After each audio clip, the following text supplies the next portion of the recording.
The cold metal floor of the underground bunker vibrated slightly as another tremor shook Seoul above. Admiral Kim Dae-ho felt the weight of the entire human race pressing down on his shoulders as he looked around the emergency council room. The faces staring back at him were pale with fear and exhaustion. "Tell us again what they said," President Lee Min-ho asked quietly. Though everyone in the room had already heard the message 3 times, Kim Dae-ho activated the holographic display. The blue light cast eerie shadows on the concrete walls as the alien message played once more. The voice was mechanical, translated by their best computers, but the meaning was crystal clear. "People of Earth, we are the Vorthok Empire. Your species has spread too far, too fast. You are dangerous. You do not follow the rules that keep peace in our galaxy. We give you 6 months. Leave all worlds except Earth. Give us your ships that travel faster than light. Accept our watchers on your planet. If you refuse, we will destroy every human in existence." The message ended, leaving only the hum of the bunker's life support systems. Foreign Minister Song Yijin spoke first, her voice barely above a whisper. "How many ships do they have out there?" 200 dreadnoughts, Kim Dae-ho replied. "Each one could level a continent. Our entire space fleet has maybe 30 ships, and none of them match even their smallest vessel." Defense Secretary Park Hyun-soo slammed his fist on the table. "There has to be something we can do. We can't just surrender everything humanity has built." "What choice do we have?" asked Economics Minister Choi Min-young. "They could turn Earth into a dead rock within hours. At least, if we surrender, some humans will survive." The argument that followed was heated but brief. Everyone knew the math. Humanity's combined military might was nothing compared to what waited at the edge of their solar system. The Vortex had proven their power by casually destroying 3 asteroid mining stations as a demonstration. The explosions could be seen from Earth with a simple telescope. Dr. Park Ji-woo had remained silent throughout the debate, but now she cleared her throat. The room fell quiet. As head of the Advanced Defense Research Division, she knew secrets that even the president wasn't fully briefed on. "There is one option we haven't talked about," she said carefully. President Lee Min-ho raised an eyebrow. "Go on." "Project Ghost Tiger." The words seemed to suck all the air out of the room. Several council members exchanged nervous glances. "The subject is still viable, still in suspension." "Absolutely not," said Interior Minister Kim Jun-ho immediately. The psychological reports were clear. He's too dangerous. The war ended 70 years ago for a reason. Dr. Park nodded grimly. "Yes, he's dangerous. That was exactly the point of the project. We created the perfect weapon, and when the war ended, we decided we didn't need perfect weapons anymore." "What are you suggesting?" the president asked, though his tone suggested he already knew. "Wake him up. Give him a ship. Point him at the enemy."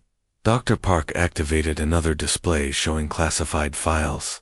"Captain Yoon Tae-jun was our best soldier before the modifications. After them, he became something else entirely.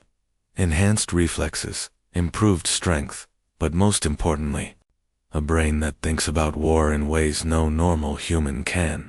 Admiral Kim Dae-ho studied the files with professional interest. His success rate was incredible. Every mission, every objective. But the reports here say he started showing signs of problems. He couldn't turn it off, Dr. Park admitted. When there were no more enemies to fight, he started seeing everything as a potential threat. His own commanders, civilian populations, allied forces. That's why he volunteered for suspension. He knew what he had become. The room was silent for a long moment. Above them, Seoul continued its normal routine, unaware that their leaders were debating whether to unleash humanity's most dangerous creation. "Even if we wake him up," said Foreign Minister Song, "what can one man do against 200 ships?" Dr. Park smiled, but there was no humor in it. "That's exactly what his enemies asked 70 years ago. right before he systematically dismantled 3 enemy fleets using nothing but captured equipment and pure tactical genius. President Lee Min-ho stood up slowly, walking to the small window that showed a slice of the underground facility. If we do this, can we control him? Control him? No. Dr. Park was brutally honest. But we can aim him. And right now, we have a very clear target. The psychological evaluation said he was unstable. Interior Minister Kim reminded everyone. No, Dr. Park corrected. It said he was a predator in human form. Unstable implies random behavior. Taejon is anything but random. He's calculating, methodical, and completely focused on eliminating threats to humanity. The president turned back to face the council. And if we're wrong, if he decides we're the threat. Dr. Park was quiet for a moment before answering. Then we'll face the same fate as every other enemy humanity has ever created him to fight. Complete and total elimination. Outside, the alien ships continued their silent vigil, confident that the primitive humans below would soon submit to their superior power. They had no way of knowing that humanity's response to extinction threats was not surrender, but evolution. The vote was close, but unanimous when it mattered. Project Ghost Tiger would be activated. The Predator was about to wake up. The underground medical facility was completely silent, except for the steady beeping of monitoring equipment. Dr. Cho Minyoung checked her watch for the 10th time in 5 minutes. 3 kilometers of solid rock separated them from the surface world, but she could still feel the weight of humanity's desperate situation pressing down on her. Beginning revival sequence, she announced to the small team gathered around the cryogenic chamber. Steam hissed from the edges of the metal coffin as internal systems began their careful work of bringing a man back from the edge of death. Major Lee Junki stood at attention, but his hands trembled slightly as he watched the readings on his tablet. The man they were waking up had been sleeping for 70 years, frozen in time while the world above changed completely. But the reports in his classified files painted a picture of someone who might not even be fully human anymore. Body temperature rising, reported Sergeant Park Hyjin from her position at the medical console. Blood flow returning to normal. His body is responding faster than the computer models predicted. Dr. Cho frowned at her own readings. That's impossible. Even with his modifications, revival should take at least 3 hours. We're seeing normal human responses in 30 minutes. The chamber's lid began to retract with a mechanical whir. Frost crystals scattered like snow as warm air met the supercooled metal. Inside, they could see the outline of a man, perfectly preserved, his chest beginning to rise and fall with slow, steady breathing. Heart rate is unusual, Dr. Cho muttered, studying her instruments. It's not just stable, it's optimal. Like his body was ready to wake up at any moment. Major Lee stepped closer to the chamber, his military training warring with a deep unease. The files had been very clear about what this man was capable of, but seeing him in person was different. Even unconscious, there was something dangerous about him. The man's eyes opened suddenly, causing everyone in the room to take an involuntary step backward. They were completely alert, scanning the room with mechanical precision. No confusion, no disorientation, just immediate awareness of everything around him. Status report, he said, his voice cutting through the medical facility's hum like a blade. The words were calm and professional, but carried an authority that made the major want to salute. Captain Yoon Taejon sat up in the chamber with fluid grace. His muscles moved under the medical gown like coiled springs, and when he turned his head to look at each person in the room, they felt like prey being evaluated by a predator. Major Lee forced himself to approach the chamber. Sir, I'm Major Lee Junki. You've been in cryogenic suspension for 70 years. The situation is critical. Taejon swung his legs over the side of the chamber and stood up. Even in the shapeless medical gown, his enhanced physique was obvious. He was taller than average, with broader shoulders and arms that suggested strength far beyond normal human limits. 70 years, he repeated, as if testing the concept. What's the threat? Lee handed him a data tablet, loaded with intelligence reports about the Vorthok ultimatum. Tachen's eyes moved across the screen faster than should have been possible, absorbing information at an incredible rate. Interesting, he said after less than a minute. They're following standard conquest protocols. Demonstrate overwhelming force. Demand surrender. Allow time for fear to do the work. He looked up at the Major. Their mistake was assuming we would respond like a normal species. Dr. Cho watched her readings in fascination. Captain, your brain activity is unlike anything I've ever seen. You're processing information at nearly superhuman levels. Taijon smiled, and the temperature in the room seemed to drop several degrees. Doctor, I stopped being entirely human a long time ago. That was the point of the project. Sergeant Park cleared her throat nervously. Sir, the government has authorized full military support. Every available ship and soldier is at your disposal. How many ships do we have left? Taejon asked, already moving toward the clothes that had been laid out for him. 37 combat vessels, sir. The aliens destroyed most of our space fleet in their demonstrations.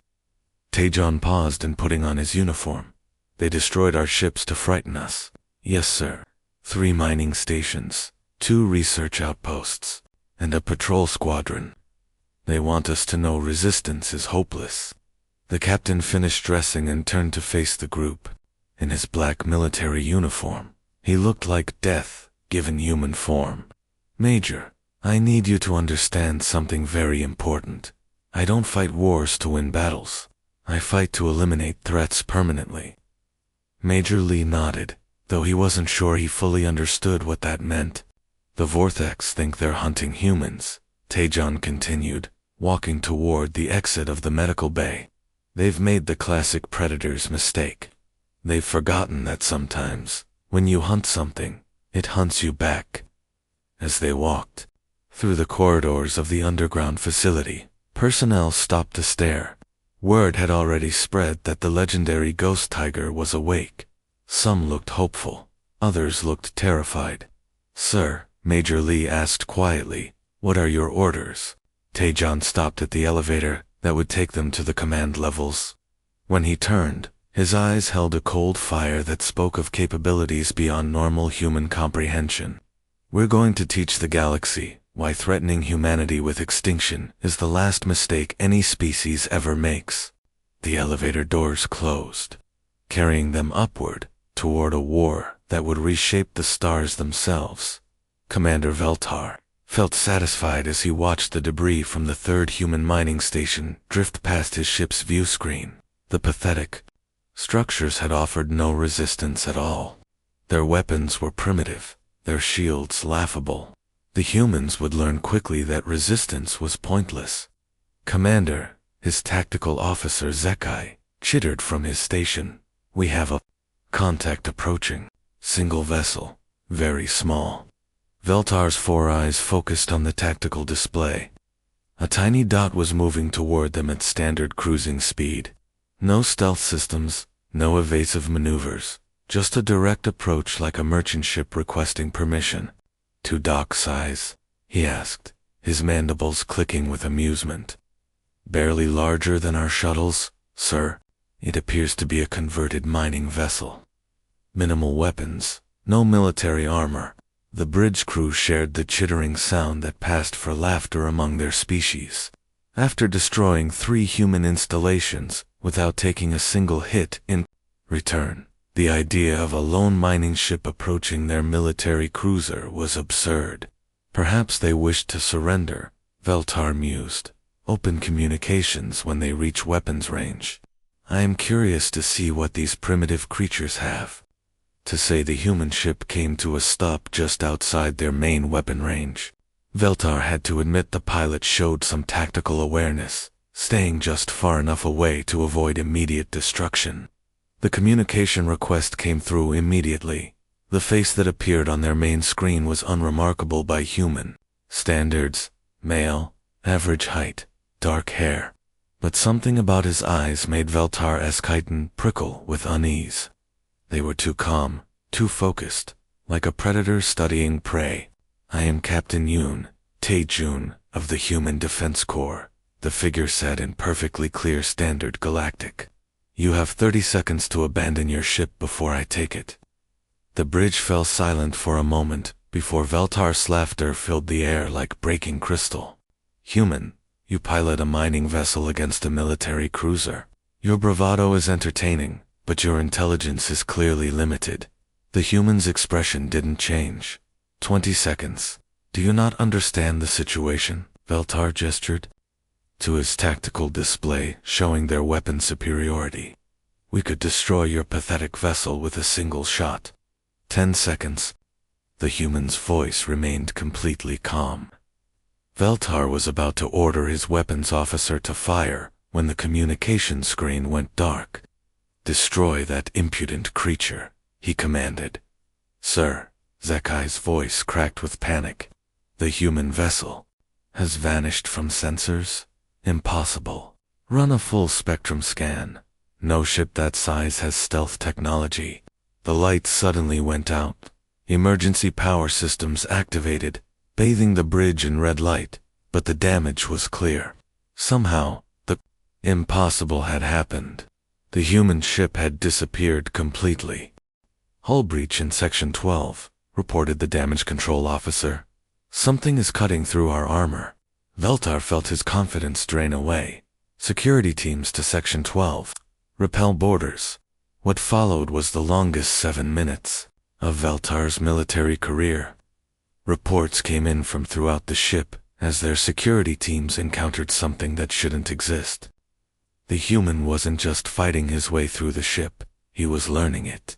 Every room he entered, every system he encountered, seemed to reveal its secrets to him instantly. "He's in the weapons control center," came one report. "He's not destroying the systems, he's downloading them." "Engineering reports, the human has accessed our power distribution network," came another. "He's studying our technology." The reports painted a picture of something that moved through their ship like a force of nature, but a thinking, learning force that adapted to every obstacle. Security teams found their own weapons turned against them. Blast doors meant to contain the intruder instead trapped Vorthok crew members. By the time the bridge doors exploded inward, Veltar knew his ship was lost. The human who entered moved with fluid grace, stepping over the bodies of the bridge crew who had tried to make a final stand. His simple mining suit was scorched and damaged, but he seemed completely uninjured. Captain Yoon, Tae-jun walked calmly to the commander's chair and sat down. Around him, the bridge systems hummed with alien technology that he somehow understood perfectly. His hands moved over the controls with practiced ease, as if he had been piloting Vorthok ships his entire life. "This is Captain Yoon, Tae-jun," he said, activating the ship's communication array. "I'm borrowing your ship. Consider it a down payment on what's coming." The message went out on all Vorthok military frequencies. Across their space, hundreds of ship commanders heard the impossible, a human speaking from the bridge of one of their own vessels, hidden among the asteroid debris. Sergeant Park Hyun-woo and his small strike team had watched the entire encounter through telescopic viewers. When his communication system crackled to life, he could hardly believe what he was seeing. "Sir," he radioed carefully, "how did you manage to capture their ship intact?" Tae-chan's voice came back steady and calm. "They build their ships like they fight wars, Sergeant. By rules. They have procedures, protocols, standard responses to every situation." He paused, and Park could hear alien computers humming in the background. "We don't fight by rules. We fight to win." Within hours, reports began spreading through Vorthok space. Impossible attacks on isolated bases. Ships vanishing without distress signals. Always the same pattern. Swift, surgical strikes that seemed to know exactly where to hit for maximum effect. The predator had begun to hunt high Admiral Keshtu had commanded the Vorthok Empire's fleets for over 2 centuries, but he had never faced a situation like this. The massive command center deep within their military headquarters buzzed with activity as reports flooded in from across their territory. None of the news was good. Admiral, Intelligence Officer Zekmai approached with obvious reluctance. "We have the latest casualty reports." Keshtu's forearms moved in a gesture of impatience. "How many ships this time?" 12 more vessels in the past week, sir." The human-designated Taejion hit our supply convoy at Regulus, then struck our communications relay at Vega Prime. Each attack was perfectly timed and executed. Zekmai paused. "But sir, our analysis suggests something disturbing." "Continue." "He's not just destroying our assets. He's learning from each encounter. Our technology specialists believe he's reverse engineering our systems faster than we can develop countermeasures." The holographic display in the center of the room showed the humans' movements over the past 3 months. Red dots marked destroyed Vorthok vessels and installations, creating a pattern that spread like a disease across their space. But what worried Keshtu most was how the attacks had evolved. The early strikes were crude, relying on surprise and human unpredictability. The recent ones showed sophisticated understanding of Vorthok tactics and technology. "Where is he now?" the Admiral asked. "Unknown, sir. Our last confirmed sighting was near the Kepler station, but that was 2 days ago. He could be anywhere by now." Fleet Commander Yethel limped into the command center, his usually perfect armor dented and scorched. His left arm hung useless at his side, and his chitinous face bore scars that would never heal properly. Admiral Yethel's voice was hoarse with exhaustion. "I need to report on the Proxima 7 engagement." Keshtu had been dreading this conversation.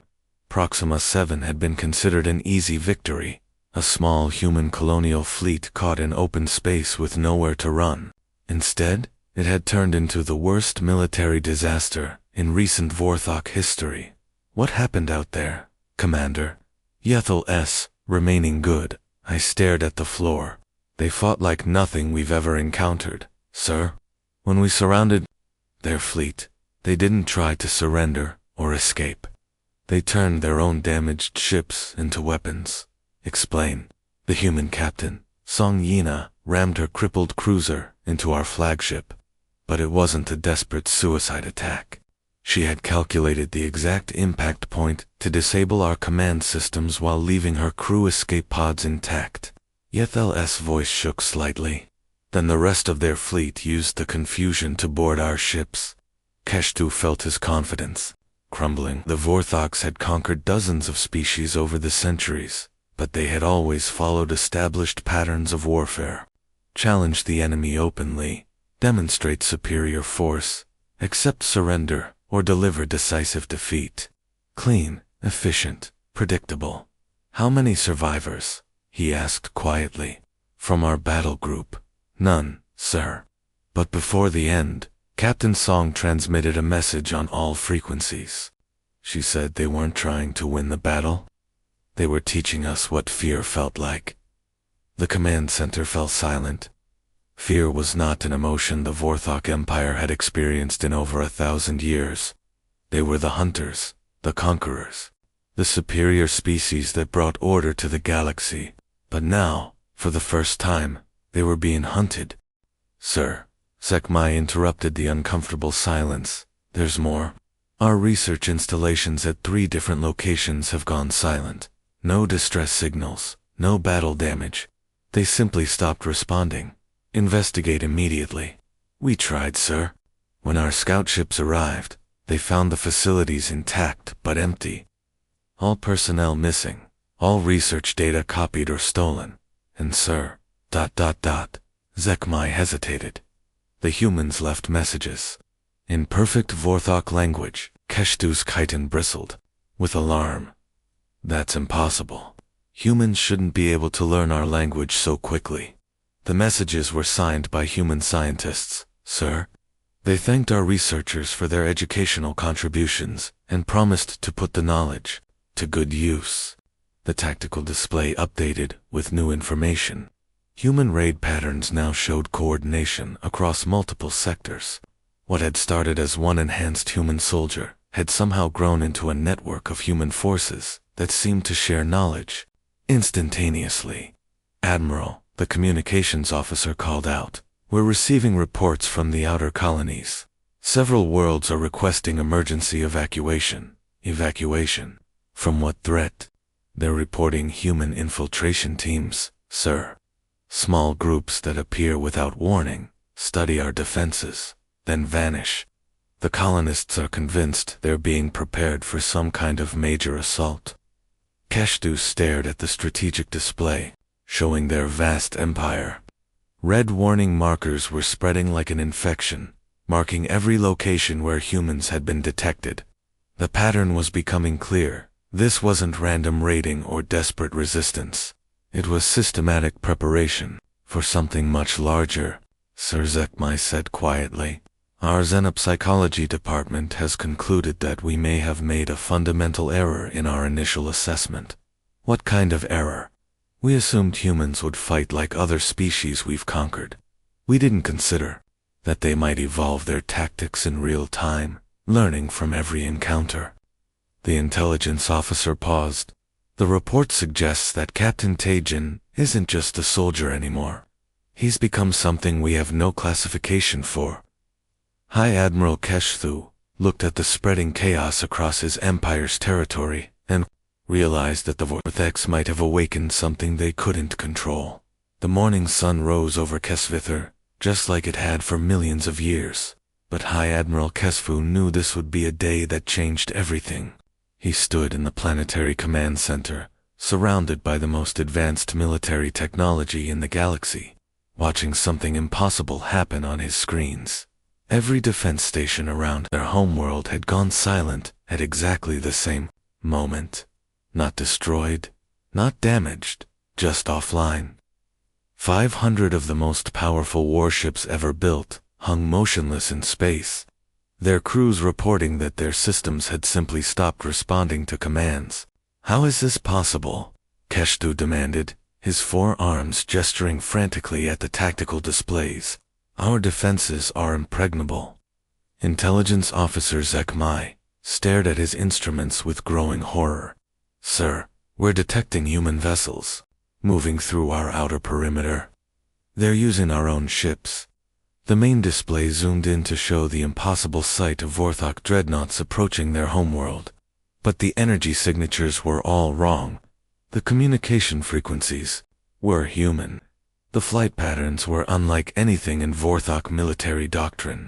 "Sir," the communications officer called out, his voice cracking with panic. "We're receiving a broadcast request on all channels. It's him."